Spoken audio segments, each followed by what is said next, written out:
BMW sevgisi ümumiyyətlə heç şeylə əvəz olunmazdı.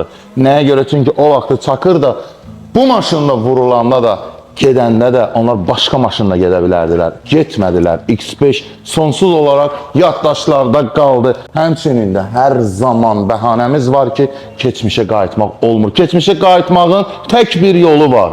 Alırsan bir dənə X5 4.8 ES 100.000 probek bez kraska.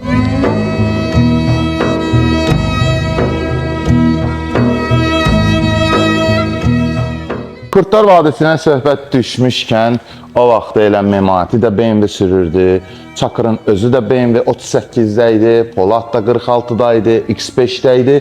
Bu maşın 2006-cı ildən bugünə kimi yeganə və tək bir sahibi olub ki, onu qoruyub saxlayıblar bugünə kimi. Sadəcə olaraq sizə bir sual vermək istəyirəm və cavabını sizdən kommentariyada gözləyirəm.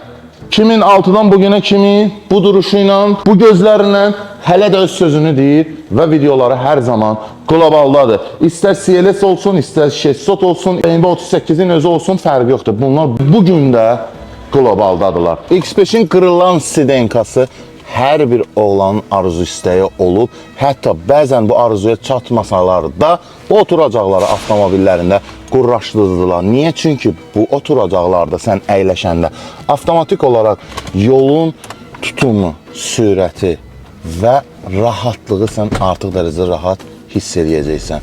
Ona görə də bu maşın hər zaman yaddaşlığınızda qalıb və qalacaq.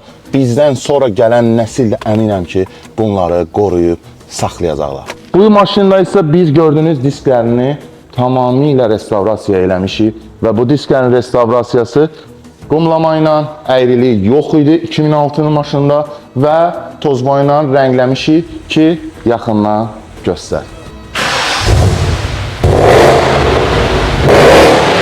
Bu maşınlara çox qaz verməyə ehtiyac yoxdur. Vaxtı ikən qazlarını veriblər, bugünə kimi səsi gəlir.